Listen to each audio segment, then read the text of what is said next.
himself, but that may actually be the least of his worries after these new docs came out. The truth about the Taylor Swift-Travis Kelce situation and why we didn't cover it yesterday, why this Trump-FEMA situation is really terrifying. With information still coming in, the suspect in the Minneapolis shooting has been identified. We're talking about all of that and even more on today's brand new Philip DeFranco show. You daily dive into the news, starting with this. MrBeast just got humiliated, though that might be the least of his problems right now. Because yesterday he actually was the one humiliating himself because he crashed out over a smaller creator getting ranked higher on the Rolling Stone's most influential creator list. But then also, as if that wasn't bad enough, it got revealed that his company is grossly unprofitable, like somehow losing over $100 million a year unprofitable. But starting with Rolling Stone, the list that they have features a wide variety of influential creators that produce essentially every type of content you can imagine. But also, obviously, with a title like most influential creators, it begs the question, well, what is the criteria? And according to them, for the list, we defined it as someone born from the internet, not a celebrity who jumped on after gaining fame in a more traditional way, who uses their chosen platforms to push conversations forward. So kind of, if you think about it, a super vague definition that gives them a lot of leeway, which is then why you see a kind of a range of names like Dave Portnoy, Iron Mouse, Hassan Piker, Miss Rachel, iShowSpeed, and many, many others. And then with all that, you had MrBeast coming in at number 7, which you might think would prompt a tweet like, oh, that's cool. Or hell, even if it was negative, maybe, how many views do I have to get to be number 1? But instead, he decided to take aim at someone on the list above him, writing in a now deleted tweet, according to this list, a guy with 1 million followers is more influential than me. What did I do to piss off the Rolling Stones? Which one, I will say, I don't know if MrBeast thinks Rolling Stone magazine is actually the band, the Rolling Stones. But either way, 2, the guy with 1 million followers is Caleb Hearon. And he actually responded to the tweet on Instagram in his own way with a post that showed the tweet and the caption saying, "Thank you, Rolling Stone. It's been an honor." You know, this was such a dumb, petty tweet. My favorite thing wasn't even watching people like writing funny tweets and reacting to it. It was actually seeing some people realize in real time that this wasn't like a parody account. This was actually a real thing that he posted. Okay, dude. There's no way MrBeast posted that. That's so funny. No, MrBeast didn't actually post that. Chatters, calm down. It's Caleb is making a joke. Wait, he did? Oh my God, he actually did. Oh my God, he did. Oh my God. Are you real, dude? Why would you post that? You sound so bitter. You're Mr. Beast. Why the do you care about where you landed on the Rolling Stones influential list? I genuinely thought that he would have the wherewithal not to post some shit like that. You also had creators that have had a past with MrBeast, like Rosanna Pansino, writing things like, MrBeast's mask slipping this much in less than a year has been fascinating to watch. Sorry, Jimmy, Caleb has something you'll never have, a personality. Right in that, as there were just countless other popular tweets reading things like, MrBeast, I cannot respond directly because you blocked me, but I wanted you to know that Caleb is a comedian who makes many laugh, and you are some sort of Willy Wonka marionette being puppeted by the algorithm. But also, hey, I'll say it wasn't all hate. But some, including creators like XQC, reacting to the list while reading it and saying, 7th place, Caleb Hearon. Yo, chat, if I'm MrBeast, I'm suing them. I'm just straight up. Imagine being the guy that has the biggest analytics on the internet for the longest time in a row. I'm not trying to delay it, but guys, he's dominating the internet. To be beaten by Caleb Hearon, a guy that I've never seen in my entire life, appearing on a photo with Aiden makes you lose 5 points off the top 10 is what it is. But either way, there you had MrBeast eventually deleting his tweet, and when replying to someone about the situation wrote, not gonna lie, after this I watched some of his stuff and it's actually good. I deleted the tweet, I don't want the smoke from the shooters, spare me please. So then he also got blasted even more for not apologizing and instead fearing the backlash. And as far as Caleb, it appears that he's just taken the whole thing in stride and joked on his Instagram story that he's in peace talks with MrBeast right now. Right, and also, for his part, Jimmy's been trying to move on, and instead he's been talking about how excited he is for Beast Game Season 2, which just finished filming with its $5 million prize. Which actually brings us to the second, and I think far more interesting story with MrBeast, and that is, it's being reported that he's running out of money. And that's not just speculation. Instead, it's coming from a leaked investor deck from earlier this year that was reviewed by Business Insider, with the deck reportedly revealing that in 2024, Beast Industries earned $224 million from YouTube and other media, which, you know, is a ton of money. But apparently, that was because the company spent $344 million. Right, so you're looking at a negative difference of $120 million a year, so that's usually a non-starter for most businesses, let alone a social media brand. With Jimmy possibly realizing he's got a problem on his hands because in May of last year, he brought on Jeffrey Hausenbold to help out the corporate side. With then, in September, Hausenbold being upgraded to CEO, and Hausenbold has a long, successful resume as the former CEO of Shutterfly and a venture capitalist that led SoftBank's $100 billion Vision Fund. And it appears he has tons of ideas for tackling the insane costs that MrBeast has run up with his production, some of which seem obvious. Things like, for example, MrBeast apparently pays retail on like everything. So let's say it's like a video that features gym equipment. Jimmy is apparently buying that for full value, which for a creator of that size doing a production that large, it's almost unheard of. The scene is any amount of branding in a MrBeast video just being worth a ton for companies, and he should be working out deals for those items. And so in the case of gym equipment, it'd probably be easy to get that stuff for free or heavily discounted for just mentioning it in a video. And what's even crazier to learn is that MrBeast reportedly didn't even have a fully dedicated brands team, like the people that would negotiate those deals. And so House & Bold's new 8-person brand team, they're trying to score these kind of items for free or even have MrBeast paid to use them in videos. His company also appears to now be renegotiating advertiser rates by as much as 65%, with House & Bold saying, "We select partners that are authentic and will resonate with our loyal viewers, so we will never work with a cringe product." Sometimes Jimmy has a personal preference, but we have a choice in who to work with, and the economics must pencil out too. But then even with all that, you have things probably not turning around if Jimmy gets to continue spending crazy amounts per video, which appears to be why there is now a buzzkill squad that'll have to force budgets on videos and make sure they stick to those budgets. And so that means, no more spending $29 million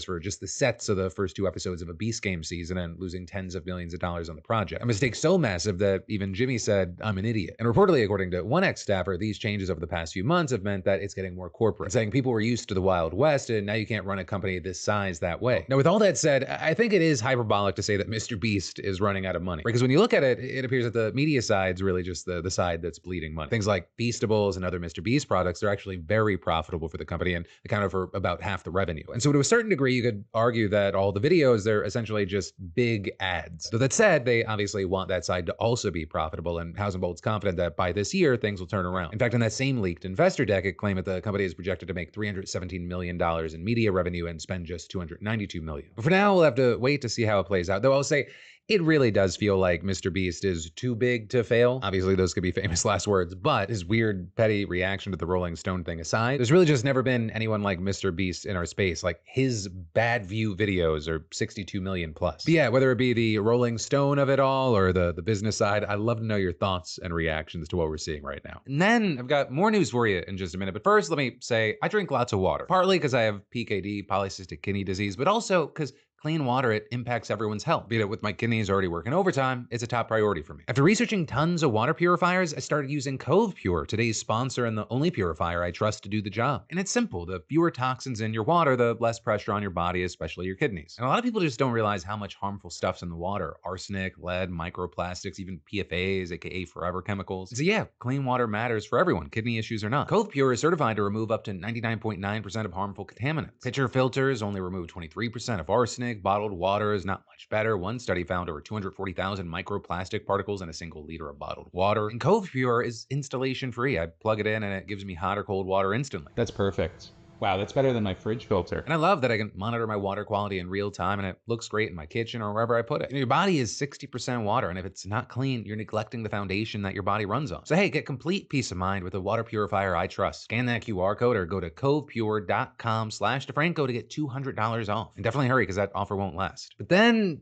getting back into the news that started breaking today as we were filming the rest of today's show is that there was a deadly shooting at the Annunciation Catholic School in Minneapolis, Minnesota. Right, so we'll have more on this later, but the details so far as I'm recording, they're pretty sparse. But what we know is that the gunman opened fire at the school's gathering for mass this morning, which was meant to mark the first week of school. According to Minneapolis Police Chief Brian O'Hara, at least 2 students were killed and another 17 were injured, with 14 of those being kids. The 2 children who are dead were reportedly 8 and 10 years old, and their parents have been notified. Also, as of recording, several of the other victims are in rough shape. Reportedly, of the 11 victims that went to Hennepin Healthcare, 7 are in critical condition, with 4 of those requiring surgery. And those kids range from ages 6 to 14. And the reason you're seeing that age range is Annunciation Catholic School serves pre-K through 8th grade. And with that, you had Chief O'Hara saying, "This was a deliberate act of violence against innocent children and other people worshiping.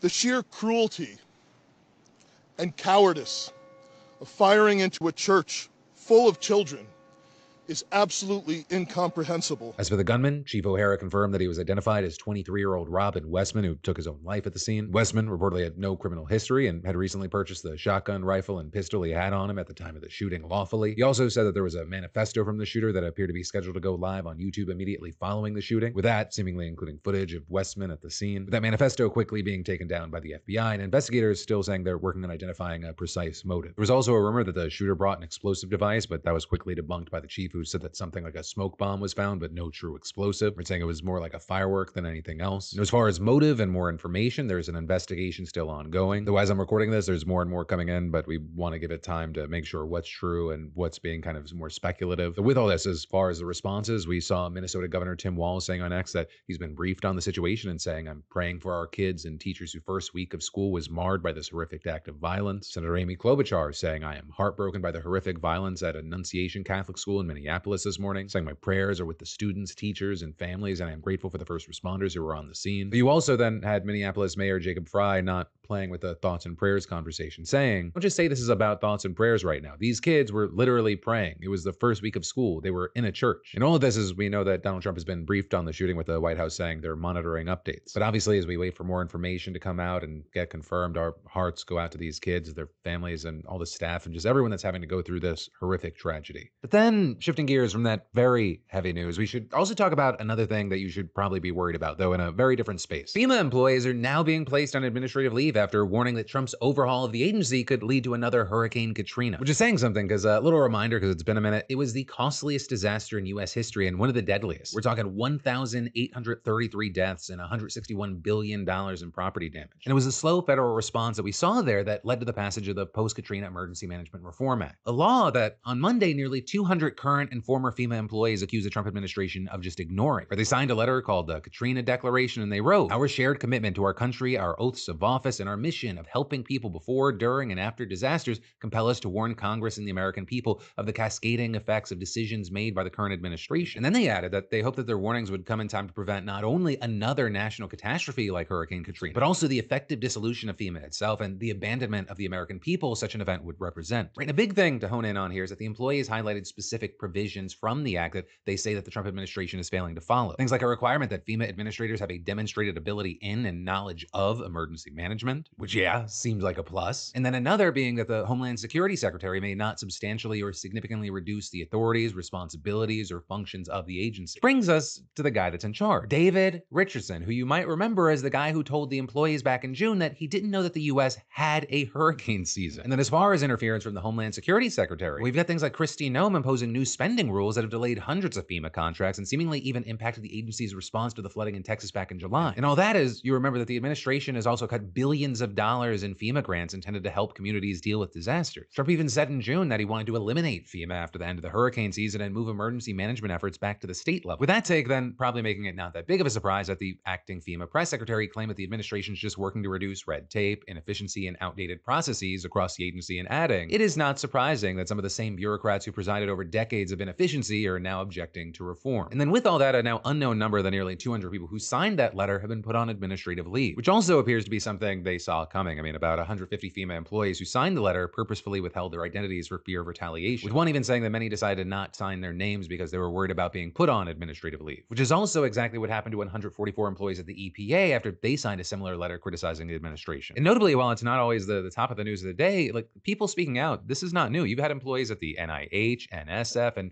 NASA all signing similar letters taking issues with new policies and funding cuts. But for now, at least based off of what we're seeing, it seems like they might just be shouting into the void. So I figured the least I could do is put a spotlight on it when these things happen, especially because when something horrible does happen and everyone's like, "I don't know how it happened," at least we can have a small army of people going, "Really? Look at this." Proper understanding and blame could be had, even though how much does reality matter these days? I don't know. But then next up, in some just general what the fuck news, let's talk about Ryan Borgward. Because for a few weeks last year, he was dead. Or at least that's what his friends, family, and the authorities thought. Because on August 11th of last year, Ryan told his wife that he was going to go kayaking on Green Lake, roughly 100 miles north of Milwaukee. But then, the next morning, he was gone, and so his wife reported him missing. And at first, his disappearance was investigated as a possible drowning. They found his overturned kayak, tackle box, and phone. And they launched a massive diving, sonar, and cadaver dog search, spending 58 days searching for a body that just never turned up. And so police, they widened the investigation, with them then discovering some clues that made the whole thing smell fishy. Turns out, a few months before Ryan renewed his passport, he was moving money to a foreign bank account, taking out a life insurance policy. And then when investigators followed this new trail, it led to a woman from Uzbekistan that Ryan had been talking to online. And it turns out Ryan apparently said he loved this woman. He reversed his vasectomy, then faked his death, devastating his wife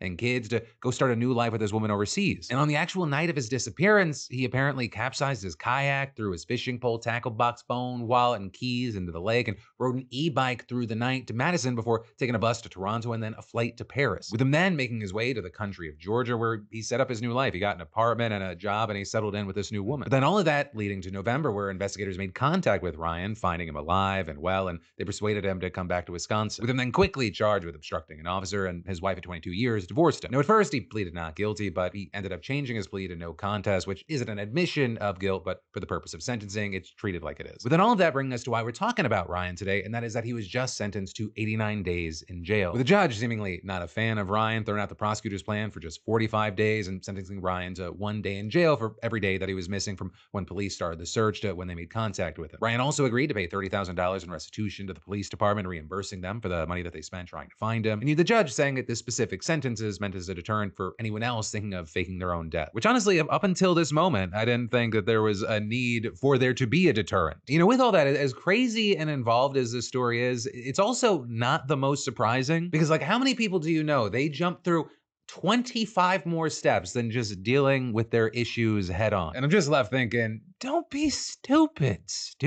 If you're not happy, just leave. But then finally today, let's end with congratulations and do one more thing. Starting with congratulations to Alyssa G, SeatGeek's latest weekly winner, and Alyssa's using her winnings to go see 17. And for the rest of y'all, that's right, SeatGeek is still giving away $500 in tickets, and you should definitely enter today if you haven't already. I mean, imagine being the next winner and snagging $500 towards seeing your favorite artist, sporting event, or play. I mean, there's like over 70,000 events to choose from. And all you gotta do is add code PDS to your SeatGeek app profile for a chance at the weekly $500 prize, no purchase necessary. But then today's one more thing is that yesterday I got hit up a ton on the text line, people saying, why didn't you talk about Travis Kelce and Taylor Swift getting engaged? And my general response is, hey, bless them. I wish them the best, but I kind of just didn't care. And that's not to shade the people that do. Love the Swifties. I watched a full new Heights podcast that Taylor Swift was on, right, with my wife. The entire time she's like, I bet they're already engaged. I bet they're already engaged. So yeah, it put a smile on my face to be the one that broke the news to her. But when it comes to Taylor Swift and also her relationship with Travis Kelce, the thing that is interesting and I will talk about is the focus on them, right? Like, it goes beyond parasocial stuff. It gets into the corporate and capitalistic world. I mean, you've got things like prediction markets actually had odds on would they get engaged before the end of the year. So yesterday with the news break, and a lot of people won and lost money. Also yesterday was weird because it was like brand accounts, Super Bowl, like Buffalo Wild Wings offered to cater their wedding. Chili's Grill and Bar was like, hey, we'll do the engagement party. Publix offered to provide the cake, and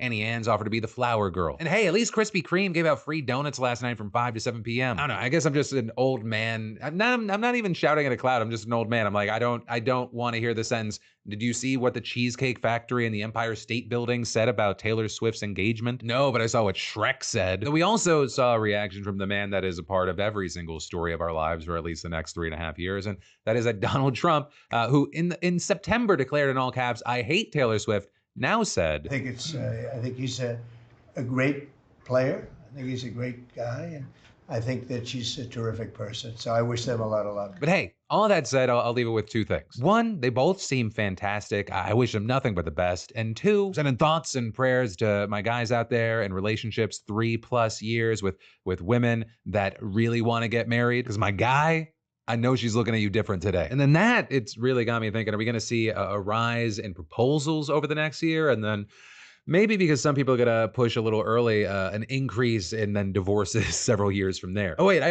forgot about this big-headed bastard. The weirdo Charlie Kirk went on a little rant where around this engagement, he ended up on, reject feminism. Submit to your husband, Taylor.